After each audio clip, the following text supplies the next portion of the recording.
여러분의 아침을 함께합니다. 94.5MHz YTN 뉴스 FM 신율의 출발 새아침.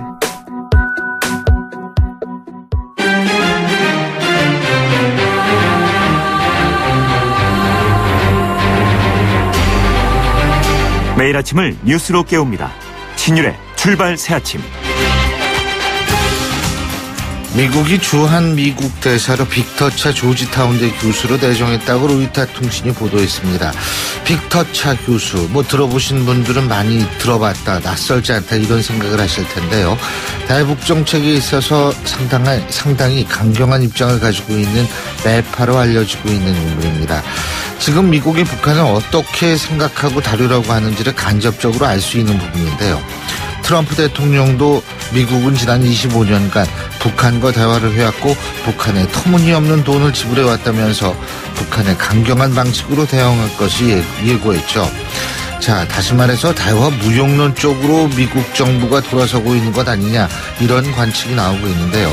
이런 미국의 강경한 기조가 문재인 정부의 대북 정책과 어떻게 조화를 잘 이룰 수 있을지 그 부분에 관심이 모아질 수밖에 없습니다.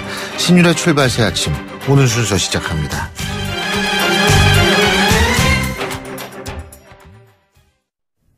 YTN 라디오 신율의 출발 새 아침. 예, 지금까지 들어온 뉴스 정리해 보겠습니다. 백병규 시사평론가 스튜디오에 나와 계십니다. 어서 오십시오. 안녕하십니까. 예, 제가 오늘 방송 오프닝에서도 이 말씀을 드렸는데 이게 저희가 사전에 뭘 어떻게 한 건 아닌데 어떻게 이렇게 똑같아요, 이게. 트럼프 대통령이 이 북한과의 대화 무용론을 들고 나섰다는 얘기 조금 더 자세히 해보죠. 예, 그래서 이제 과연 그러면은 어떤 이제 입장을 취할 것인가가 문제인데요. 네. 이번에는 다시 그 트위터를 통해서도 이 같은 입장을 밝혔죠. 이 트럼프 미 대통령 향후 그 북한 핵미사일 대책을 놓고 이 대화는 답이 아니다, 이렇게 얘기를 했습니다. 미국은 그 지난 25년 동안 북한과 그 대화를 해왔고 그 터무니없는 돈을 지불해 왔다 면서 이제 이같이 얘기했는데요. 예. 이 트럼프 대통령 이 같은 트윗, 이 북한 김정은 노동당 위원장이 그 중장거리 탄도미사일 화성 12형 발사에 대해서 이 태평양 군사작전의 그 첫걸음이고 이 침략 전초기지인 그 괌을 견제하기 위한 그 전주곡이다, 이렇게 이제 미국령 그 괌 타격 위협을 한 가운데 한 직후에 나온 것이죠. 예. 모든 옵션이 그 테이블 위에 있다, 이런 공식 성명 다음에 이제 나온 이 같은 트윗인데요. 이제 트럼프 미 대통령이 그 다음에 취할 수 있는 옵션이 과연 무엇이겠느냐, 이제 이 점에 그 좀 주목이 되고 있죠. 근데 이게 또 헷갈리는 게 매티스 미 국방장관 같은 경우에는 외교적 회법을 강조하고 있지 않습니까? 그러니까 이게 미국 정부 입장이 뭔지가 헷갈려요. 그러니까요. 네. 이게 이제 그 강원 전략이다 이런 풀도 나옵니다만은 강원 전략이라기보다는 그 미 행정부 내에서의 그 혼선이냐, 이제 이것 때문에 더 문제가 되고 있죠. 이 제임스 매티스 미 국방장관, 어제 그 탄도미사일 그 도발을 이어가는 북한 해법에 대해서 우리는 절대 그 외교적 해법에서 벗어나지 않는다, 이렇게 얘기를 했습니다. 매티스 장관은 이날 그 방미 중인 그 송영무 국방부 장관과 이제 워싱턴 DC 국방부 청사에서 그 회담하기 직전에 이 도널드 트럼프 대통령이 그 대화는 답이 아니다, 이렇게 이야기를 했는데 어떻게 된 거냐? 외교적 그 해법이 그 고갈됐느냐? 이런 이제 기자들의 그 질문에 대해서 아니라고 하면서 이제 이같이 이야기를 했다고 하죠. 매티스 장관은 이제 그 송영무 국방부 장관과 그 우리는 그 양국의 국민, 양국의 그 이익 보호를 그 제공할 책임을 공유했다. 그것이 우리가 논의할 사안이자 그 협력할 분야다, 이렇게 좀 이야기를 했습니다. 그러니까 이게 지금 미국이 강경한 쪽으로 가는 건지, 근데 빅터 차, 제가 아까도 말씀드렸지만 조지타운대 교수가 주한 미국 대사로 오면은 네. 조금 미국의 정책이 강경한 쪽으로 갈 가능성은 있다라는 분석이 나오고 있지 않습니까? 근데 미국의 이제 강경한 흐름을 입장을 대변할 가능성이 높다고 봐야 되겠죠. 예, 네. 자, 국내 정치 얘기도 해봐야죠. 이 박성진 중소벤처기업부네요. 이 박성진 장관 후보자가 요새 아주 그냥 언론의 주목을 받고 있는데 이 진화론을 부정하는 창조과학회 이사로 활동을 했고요. 또 이어서 뉴라이트 역사관. 이 문제 때문에 지금 상당히 논란이 되고 있죠. 그렇습니다. 그래서 그 여당인 더불어민주당에서도 이 청와대가 그 박 후보자에 대한 그 지명을 철회해야 된다 이런 목소리가 좀 나오고 있다고 하죠. 이 박기영 그 과학기술혁신본부장 그 낙마에 이어서 그 박성진 후보자까지 문제가 되자 이 민주당 안에서는 도대체 어떻게 이런 사람을 그 청와대 그 인사검증을 통과했는지 이해할 수가 없다. 그러면서 그 추천인을 좀 밝혀야 된다. 이런 이야기까지 좀 오가고 있다고 합니다. 이 청와대 기류도 좀 상당히 바뀌었다라는 이런 분석인데요.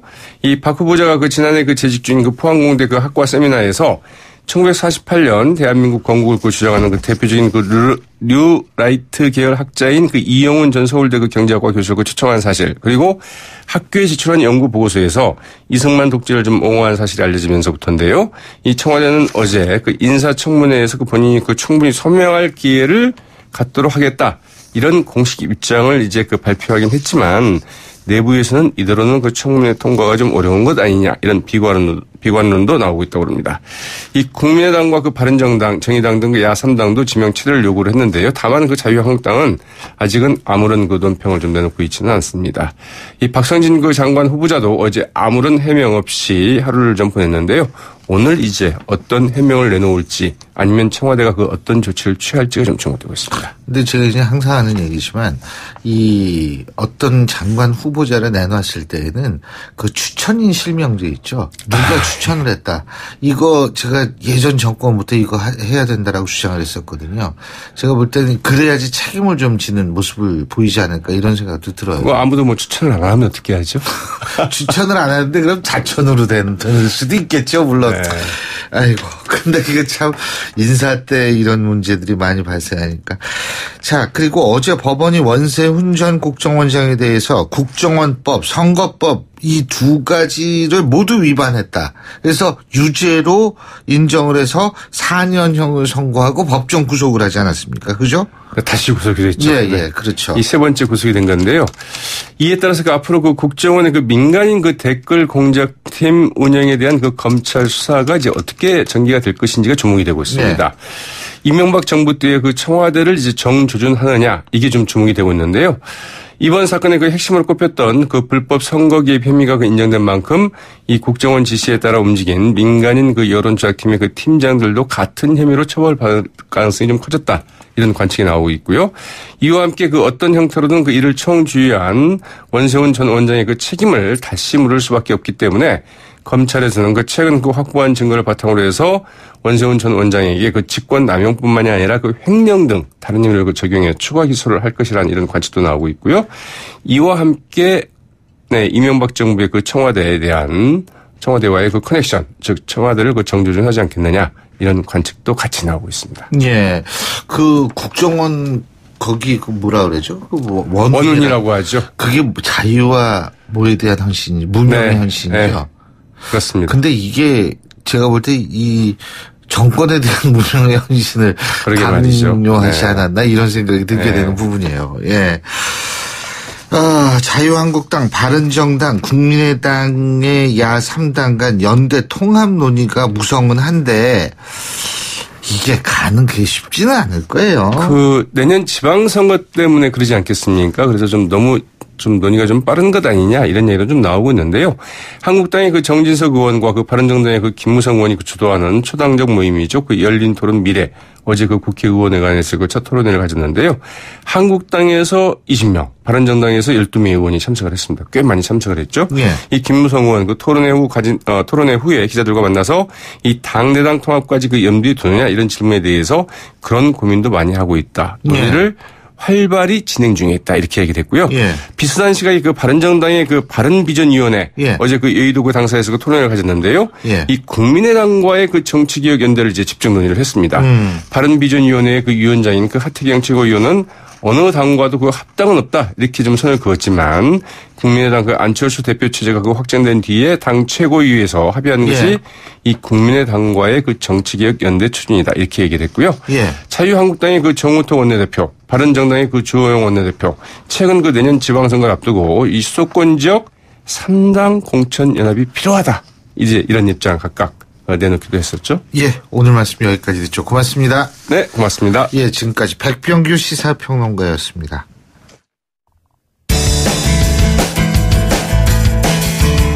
여러분은 지금 FM 94.5MHz로 방송되고 있는 신율의 출발 새 아침을 듣고 계십니다.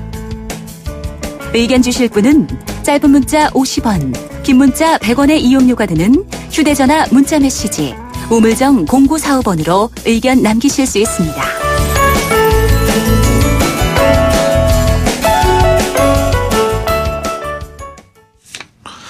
예, 어제 국가정보원 댓글 사건으로 이 선거 개입 혐의 유죄를 받았습니다.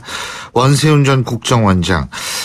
특히 공직선거법, 국정원법 이게 모두 위반 혐의를 인정받아서 4년 징역 4년에 자격정지 4년의 선고를 받고 법정 구속됐는데요. 대법원에서 파기환송된 지 25개월 만입니다. 자, 여기에 대해서 유사 출신이시죠. 더불어민주당 박주민 의원 연결해서 입장 들어보겠습니다. 박 의원님 안녕하세요. 예, 안녕하십니까. 예. 징역 4년에 자격정지 4년 법정 구속이 됐는데 진짜 이 재판 길었죠. 엄청 길었죠. 이게 그러니까 제가 좀 법률가시니까 여쭤보는데 이게 일반 재판이 이렇게 긴 경우는 드물죠. 네, 특히 이제 파기환송된 재판의 경우에 이렇게 길게 하지 않습니다. 왜냐하면 대법원에서 판단해보라고 하는 취지에 대해서만 판단을 하기 때문에요. 근데 이번에는 파기환송심만 해도 굉장히 오래 걸렸죠. 이게 지금 한 4년 끌었다고 그러더라고요, 이 재판이요. 맞습니다. 예. 근데 이제 원세훈 전 국정원장 측이 또 상고를 하면 또 더 끄는 거 아니에요, 이게? 맞습니다. 예. 아유, 이렇게 참. 근데 이게 지금 검찰의 변론 제기 신청을 이 항소심 요때 직전에 하지 않았습니까, 검찰이? 예, 맞습니다. 근데 이거를 거부를 했는데, 받아들여지지 않았었는데, 그래서 이게 뭐 어떻게 되나 우려하는 분들도 많았을 것 같은데요. 이 부분은 어떻게 보십니까? 아마 재판부 입장에서는 너무나 이제 파기환송심이 길어지는데 또다시 새로운 증거를 가지고 갑론을박을 하다 보면은 정말 재판이 지연될 것이다라고 판단을 했었을 것 같고요. 또 하나는 별도의 어떤 추가 증거 없이도 이미 이제 검찰의 공소 내용이라든지 이런 것들을 인정하기 충분하다라고 판단을 했던 것 같습니다. 네. 그러고요. 또 하나는 뭐냐면 이런 경우도 많아요. 이게 파기환송심 대법원에서 내려왔어요. 그래서 다시 선고를 했는데 예전에 2심에서 3년형을 선고하지 않았습니까? 네, 맞습니다. 근데 지금 다시 내려왔는데 4년형이 됐어요. 예? 이런 경우도 드물죠. 굉장히 드물죠. 그래서 뭐 많은 언론들에서는 이제 양승태 체제의 대법원의 이제 좀 잘못된 판결 뭐 이런 것들이 좀 고등법원에 의해서 인정된 것 아니냐 이런 식으로 다루기도 하는데요. 방금 말씀하셨던 것처럼 굉장히 특이한 부분인데 저는 오히려 그래서 이 부분이 이번 판결에서 가장 핵심적인 부분이다라고 보고 있어요. 4년이라고 하는 것은 아까 말씀드렸던 원래 2심에서보다 높은 형인데 이걸 인정하면서 뭐라 그랬냐면 국정원이 앞으로는 이 사건을 계기로 제대로 된 역할과 기능을 수행하기 바란다라고 얘기를 했고요. 특히 이제 원세훈 전 원장이 반성의 기미 없이 계속해서 부하 직원들의 탓만했다. 이런 부분들 다 얘기를 했거든요. 그래서 어떻게 보면은 아까 말씀드렸던 것처럼 굉장히 좀 주의 깊게 봐야 되고요. 특히 재판부가 얘기한 것처럼 이 사건을 계기로 좀 중형이 선고됐으니까 국정원이 좀 다시 설 수 있는 그런 계기가 됐으면 좋겠습니다. 근데 또 하나 제가 궁금한 게 대법원에서 파기환송할 때 증거로 인정하지 않았던 게 이메일 첨부 파일이었지 않습니까? 맞습니다. 그렇죠? 근데 이메일 첨부 파일을 이번 선고에서도 증거로 인정을 하지 않았죠. 맞습니다. 그 이유가 뭐예요? 대법원에서 이제 파기환송을 할 경우에 항소심에서 따질 수 있는 범위가 정해져 있는데요. 그런 어떤 범위와 관련된 법리와 관련된 부분 이런 부분들 때문에 증거로 인정하기가 어려웠다. 뭐 이렇게 지금 판단을 하고 있는 것으로 보여집니다. 근데 요번에 검찰이 새로 제출한 증거들이 이제 좀 위력을 발휘했다. 이런 보도가 많죠? 네, 동의하십니까? 실제로도 이번에 법원에서 선고를 하면서 새로 제출했던 국정원 TF로부터 건네받아서 제출했던 증거들에 대해서 언급을 합니다. 그걸 봐서는 기존에 아까 말씀하셨던 메일에 첨부되어 있었던 두 가지 파일의 증거 능력을 인정하지 않았지만 새로 제출된 이 추가 증거들의 증거 능력을 인정함으로써 그런 어떤 부족한 부분을 메웠다라고 볼 수 있겠죠. 예. 자, 그렇다면 이 국정원 댓글 사건에 대한 수사 이제 앞으로 어떻게 돼야 된다고 보십니까? 뭐 많은 언론이 이제 끝이 아니라 시작이다 이렇게 얘기를 하는데요. 네, 맞습니다. 이번에 사실 그 변론 재개가 안 받아들여졌지만 검찰 측 입장에서는 아예 다시 수사를 하겠다라는 입장이지 않습니까, 지금? 그래서 외곽팀의 팀장들을 소환하고 있고 관련돼서 외곽팀 팀장들의 주거를 압수수색하고 하는 등의 굉장히 활발한 수사를 하고 있어요. 그래서 이제 새로운 어떤 수사가 진행이 돼야 된다. 그리고 또 실제로 하고 있다라고 봐야 될 것 같고요. 또 지금 새로 이제 수사하고 있는 외곽팀에 관련된 부분하고 그다음에 이번에 판결 난 국정원 대선 개입 부분하고의 가장 그 윗선 또 누구인가 이 부분에 대한 수사도 또 이루어져야 되겠죠. 예. 근데 지금 새로운 수사라고 말씀하셨는데 그 새롭다는 게 어떤 의미예요? 지금까지는 이제 국정원 심리전단을 중심으로 한 대선 개입 사건이었습니다. 외곽에서 일했다고 판단됐었던 민간인은 한 명이었어요. 그런데 이번에 이제 국정원 TF에서 건네받은 자료에 따르면은 이미 보도도 됐지만 외곽팀이 30여 개가 되는 거지 않습니까? 그러니까 이 부분은 전혀 수사가 되지 않았던 부분이에요.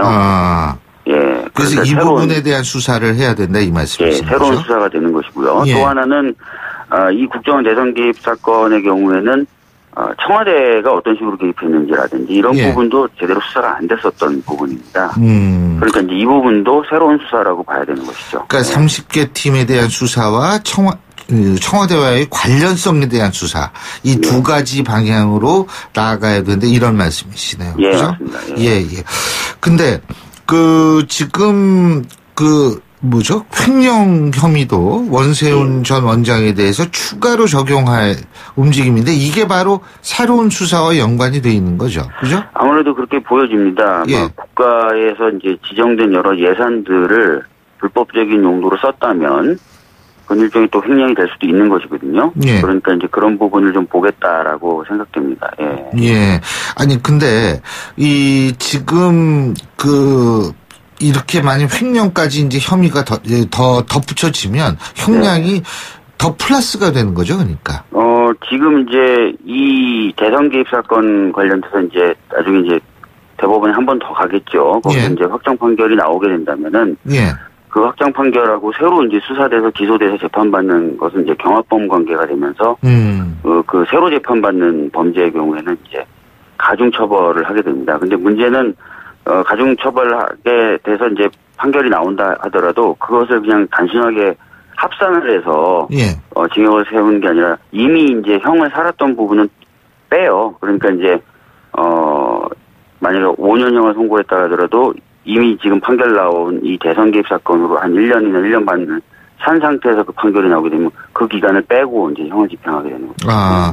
그리고 아까 두 번째로 이제 새로운 수사에 대해서는 이거고요. 두 번째로 청와대와의 관련성에 대한 수사도 이루어져야 된다. 이 말씀 하셨는데.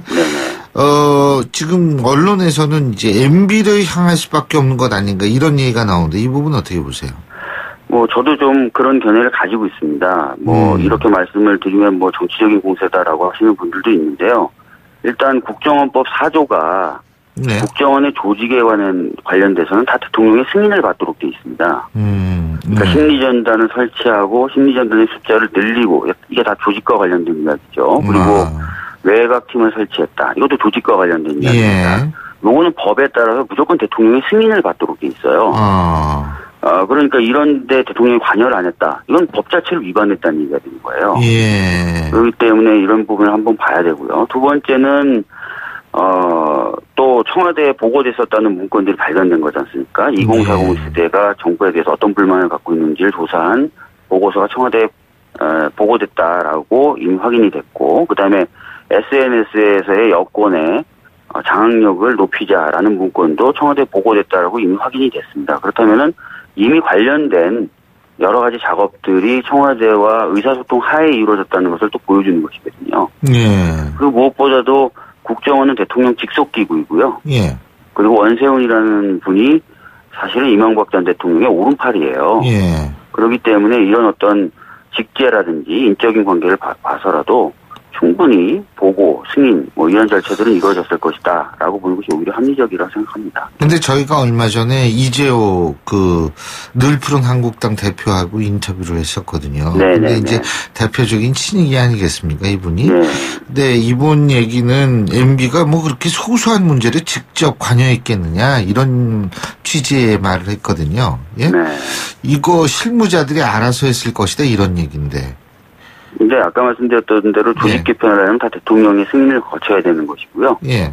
그리고 어떻게 이런 일이 소소합니까? 사실 정치에 개입하는 것뿐만 아니라 선거에도 개입하겠다고 하는 것은 그리고 그 방대한 인력이 동원됐다는 건 그 사람들이 다 형사처벌을 받을 것을 각오하고 일이 돌아갔다는 것인데 이건 결코 작은 일이 아니고요. 예.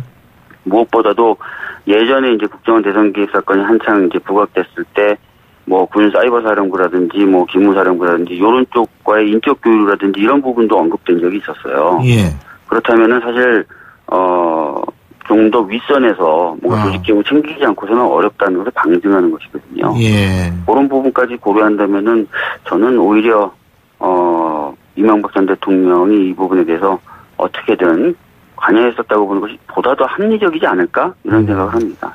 예, 잘 알겠습니다. 오늘 말씀 여기까지 듣겠습니다. 고맙습니다. 예, 감사합니다. 예, 지금까지 더불어민주당 박주민 의원이었고요. 신율의 출발 새 아침 1부 순서 여기서 줄입니다. 잠시 뒤 2부에서 뵙겠습니다. 소통의 아침을 여는 공정한 목소리. 신율의 출발 새 아침. 신율의 출발 새 아침 2부 순서 먼저 광고부터 듣겠습니다. 예, 목요일 아침입니다. 7시 41분 44초 지나고 있는데요. 교통 상황 알아보겠습니다. 나성수 캐스터.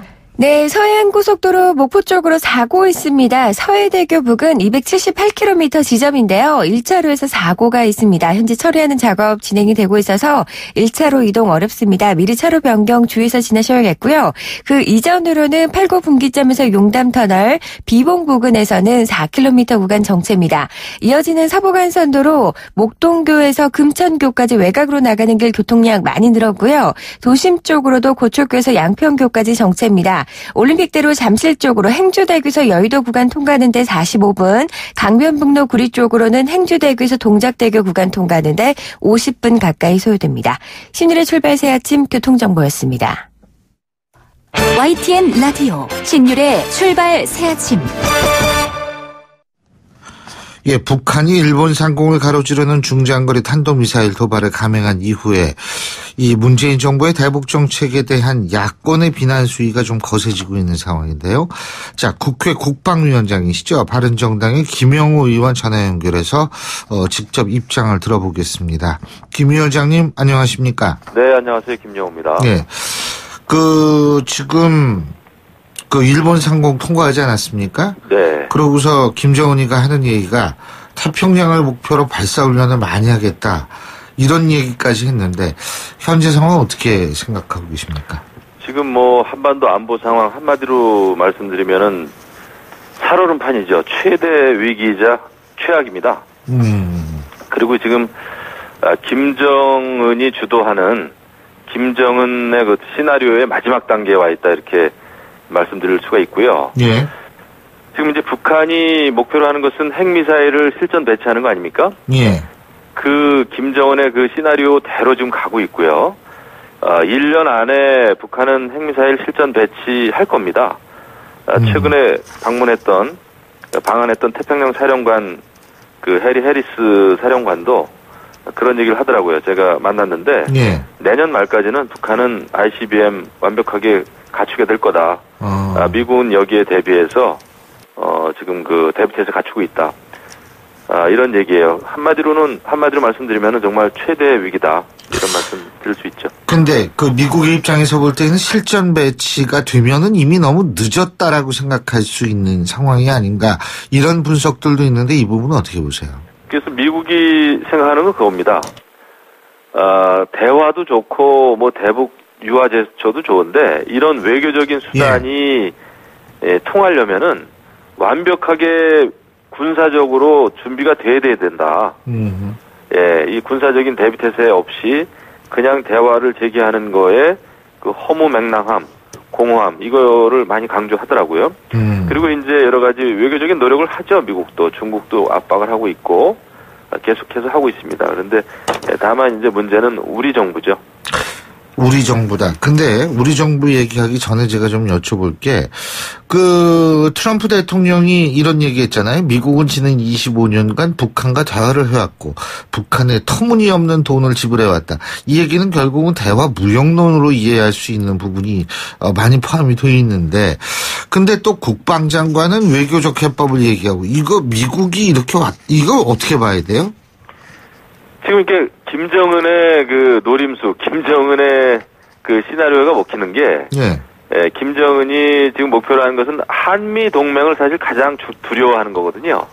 그렇기 때문에 북한은 한미 동맹의 틈새를 버려놓기 위해서, 대륙간 탄도미사일 ICBM을 개발하고 있는 것입니다. 그게 되면은 미국 내 여론이 갈라지죠. 미국 국민들이 걱정하지 않겠어요? 아니, 우리가 굳이 북한의 위협을 받아가면서 한반도 평화를 지켜야 되느냐, 대한민국을 지켜야 되느냐, 라는 목소리가 나올 겁니다. 물론, 이번에 트럼프 대통령하고 매티스 국방장관하고 완전히 다른 이야기를 하고 있는 건 아닙니다. 사실, 대통령은 계속해서 이제 지난번에는 또, 북한이 괌 포위 사격 얘기했을 때 한동안 트럼프 대통령이 강경 발언하다가 나중에는 북한이 미국을 존중하기 시작했다. 약간 좀 부드럽게 또 나가다가 이번에 이제 또 북한이 북태평양에 IRBM 시험하고 나니까 이제 다시 또 강한 압박, 대화 무용론 이런 걸 또 이제 제기를 했는데 매티스 장관은 국방을 책임진 사람으로서 군사적인 대비태세는 언제든지 갖추고 있죠. 그러면서 또 북한의 향후 움직임을 볼 겁니다. 그런데 완전히 저는 다른 이야기를 하는 것이 아니라 제가 들은 바에 의하면 미국은 군사적인 대비태세만큼은 확실히 하는 가운데 이제 대화나 외교를 어떻게 할 것인지 이런 것을 조화를 좀 맞추고 그런 것을 저는 많이 느끼고 있어요. 그러니까 군사적 옵션도 테이블에 있다라는 얘기들은 많이 그렇죠. 했지만 모든 옵션이 테이블 위에 있다는 것을 그렇게 다양한 목소리를 내면서 대북 압박을 하는 거죠.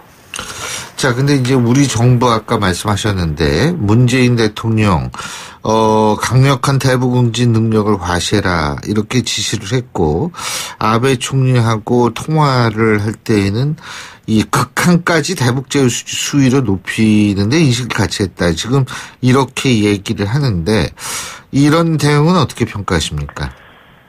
북한에 도발이 있을 때마다 이제 문재인 대통령께서도 강한 언급을 한두 번씩은 이렇게 좀 하고 있어요, 보면. 이번에도 이제 강력한 대응 응징 과시하라. 그래가지고 이제 F-15K가 MK-84인가요? 폭탄 투하 훈련도 하고 그랬는데 하지만 또 한편으로는 대화를 굉장히 강조를 하죠. 지난 8.15 경축사에서도 그렇고 그리고 한반도에서 전쟁은 반드시 막아낼 것이다. 한반도에 전쟁은 없다. 이런 이야기를 하는데 이것은 이제 북한의 김정은보다는 오히려 미국의 대북 군사 옵션을 막겠다는 취지로 많이들 이해하고 있는 거 아닙니까? 그러니까 좀 답답한 노릇입니다. 그러니까 문재인 정부가 조금 일관성이 있었으면 좋겠어요. 강력한 대북 응징이 필요하면 거기에 맞게 가야 됩니다. 그런데 대화를 병행하겠다 해놓고 오히려 미국의 대북 군사 옵션은 안 된다. 이런 식의 그러니까 우리 정부의 패를 미리 그냥 다 드러내놓는 거죠. 그래서 지금은 김정은이 오히려 꽃놀이패입니다. 이 대화의 시점은 이제 김정은이 정하기만 하면 되는 거예요. 당연히 이 문재인 대통령이 한반도에 전쟁은 없다. 반드시 막아낼 것이다. 한국 정부의 동의 없이는 아무것도 못한다. 이런 식으로 패를 다 드러내 보이니까 김정은은 좋죠. 계속해서 도발을 할 겁니다. 군사적인 위협을 할 거예요. 미사일 시험 할 수 있고. 왜냐하면은 문재인 정부가 문재인 대통령이 전쟁이 없다고 했기 때문에 군사적인 옵션을 미리 차단하는 발언을 했기 때문에 김정은으로서는 너무 안심하고 계속 도발할 수 있는 거 아니겠어요? 더더군다나 레드라인 개념을 완전히 잘못 설정했죠. 문재인 대통령이. 그 레드라인이라고 하는 것은 ICBM의 그 탄두의 핵탄두를 탑재하는 게 레드라인이다. 그러면은 뭐 김정은의 그 뭐라 그럴까 카드는 굉장히 많아진 거죠. 그래서 지금 심각한 것은 오히려 그 핵무기를 가지고 남북이 전력 비대칭 이게 아니라 저는 인식의 비대칭이 더 큰 것 같아요. 지금 북한은 우리 대한민국을 완전히 소위 요즘 말로 하면 아주 거의 개무시를 하고 있습니다. 그 노동신문 보면은 그 4일 전인가요? 남조선 당국은 운전석이니 뭐니 헛소리 하지 마라. 그냥 입 다물고 있는 것이 훨씬 현명한 처사다. 이렇게 노동신문에서 사설에서 썼어요. 그러니까 우리가 대북 대화 제기를 하고 대화 요구를 하고 대화 우선주의를 이렇게 추진하더라도 북한은 완전히 우리를 무시하고 있는 겁니다. 근데 이번에도 북한 김정은은 조선 그 중앙통신 보면은 우리 그 대한민국에 대해서는 한마디도 없어요. 거의 다 미국입니다. 결국은 미국이 협상 테이블로 나와라 이거죠. 그리고 미국의 언동을 앞으로 지켜보겠다. 앞으로도 북한은 계속해서 태평양에 핵 발사 시험 아니 미사일 발사 시험 하겠다 이러고 있거든요. 그러니까 우리는 뭐 대한민국 지금 없습니다. 완전히 한국 코리아 패싱이죠. 이게 현실입니다. 그 자유한국당에서는 청와대 안보 라인을 즉각 경질하라 이런 얘기도 나오던데요. 뭐 안보 라인이 지금 있습니까? 저는 사실 좀 심한 말씀입니다만은 심하지 않게 생각하는 게 제대로 안보 라인이 지금 굴러가고 있는가라는 거에 대해서 조금 저는 정말 많은 우려를 하고 있어요. 처음에 사드 배치와 관련해서도 엄청나게 혼란이 있었고요. 아니 대한민국에 들어와 있는 사드를 왜 배치를 제대로 못합니까? 그것도 뭐 북한이 ICBM 실험을 하고 나서 임시 배치라는 말로 그냥 어영부영 지금 하고 있지 않습니까? 그리고 지금 성주 사드 기지에 보면은 유류 공급을 그 시민단체들이 차단하고 있잖아요. 이거 공권력이 그냥 지금 뒷짐지고 있는 거 아닙니까? 이런 상황에서 어떻게 굳건한 한미동맹을 우리가 얘기할 수 있겠어요. 그러니까 대한민국 국민을 지키는 국방에 있어서 지금 너무 소홀하다. 지금 안보 라인이 굴러가는지에 대해서 저는 우려되는 바가 너무 크고요. 또 지난 26일 아침에 북한이 발사한 그 탄도 미사일에 대해서도 청와대 고위 관계자라는 사람이 무슨 이게 개량형 방사포다 말이죠. 이렇게 얘기를 했습니다. 지금 오늘 UFG 훈련 마지막 날입니다만은 지금까지 UFG 훈련 기간이었어요. 한미 공조가 가장 정확하게 가장 빠르게 한미 공조가 이루어져야 될 이 시기에 미국은 탄도미사일이라고 이렇게 발표를 하고 있는데 우리 청와대는 방사포다. 방사포와 탄도미사일은 파괴력 면에서도 엄청나게 차이가 있는 겁니다. 그러면 거기에 따라서 우리의 대응도 완전히 달라지는 것이고요. 예. 이렇게 중요한 이런 그 안보 관련 사항을 이렇게 허위로 오류 발표했다는 것은 이건 범죄 행위입니다. 국민 생명을 경시하는 범죄 행위예요. 저는 이거 우리 국방부 군이 어떻게 상부에 보고했는지 정보 보고했는지 또 청와대는 어떻게 해서 이것을 그냥 개량형 방사포라고 발표하게 됐는지 저는 이거 철저히 가려야 된다고 생각합니다. 예, 이것은 굉장히 중요한 문제고요. 저는 이것이 걱정이 되는 겁니다. 우리 안보 라인에. 예, 잘 알겠습니다. 말씀 듣다 보니까 시간이 벌써 다 갔습니다. 오늘 말씀 여기까지 듣겠습니다. 고맙습니다. 예, 감사합니다. 예, 지금까지 국회 국방위원장이시죠. 바른정당의 김영우 의원이었습니다. 신율의 출발새 아침 2부 순서 여기서 줄입니다. 전 8시 10분 3부에서 뵙겠습니다.